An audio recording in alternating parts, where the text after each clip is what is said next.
alang sa mga boat makasinati o Great Green Adventure karong summer.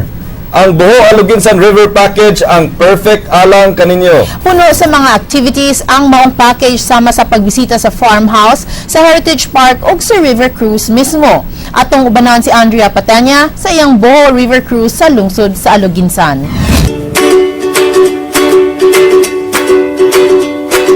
Nahimutang ang lungsod sa Aluginsan mga 60 kilometers southwest gikan sa dakbayan sa Subo.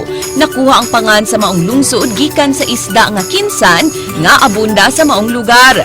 Gilang kuban og 15 ka mga barangay ang lungsod, usa na niini ang barangay Boho, diin makit-an ang sikat nga Boho River nga dunay 1.4 kilometer waterway nga konektado sa Tanian Strait usa ka protected seascape.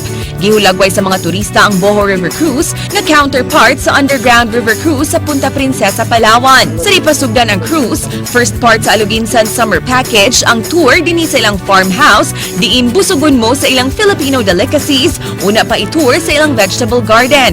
Ilang i-demo sa garden ang pamaagi sa composting ug ang pag-atiman sa ilang free-range poultry ug organic nga baboy, diin fresh vegetables ang ilang panganon sama niining mga dahon sa kamunggay. Sawdust sab ang gibutang sa ilang ad aron diretsyo nga ma-decompose ang ilang hugaw ug mapaubos sa vermicomposting alang sa paghimo og organic fertilizers. Ang advantage sa organic, mas healthy iyang karne tungod sa iyang pagkaon nga natural lang gyud ang iyang pagkaon gikan lang sa farm. Kay wala man siya artificial growth hormone, wala po siya antibiotics.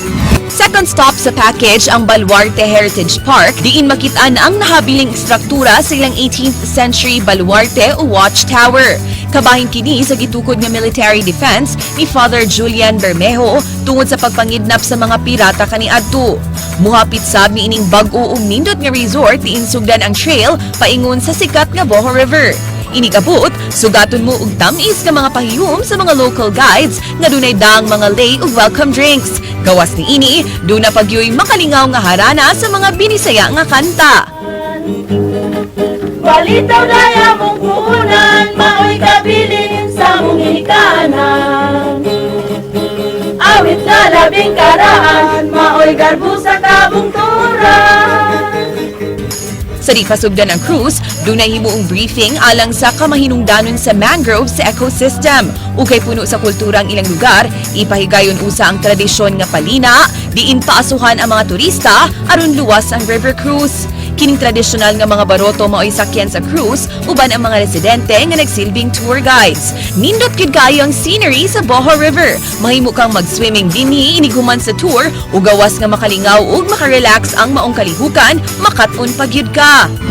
Dunay 22 ka mga species sa mangroves nga makitaan dinhi sa Boho River Cruise ug makabilib gyud ang ilahang local tour guides kay na-master gyud nila ang tanang characteristics niini ug na-memorize pa gyud ang ilahang scientific names.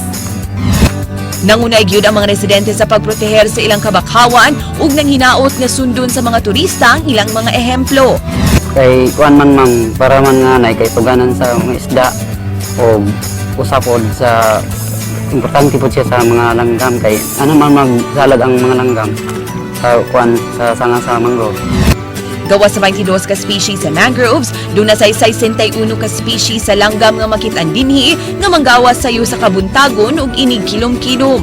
Kumikan sa gihimo sa Baitas kun Boho Aluginsan Ecotourism Association, mao kini ang rason kun nganong sa 21 ka ecotourism sites sa nasod, sila mao'y nakadawat sa Inang Kalikasan Award niadtong 2013 gikan sa DENR.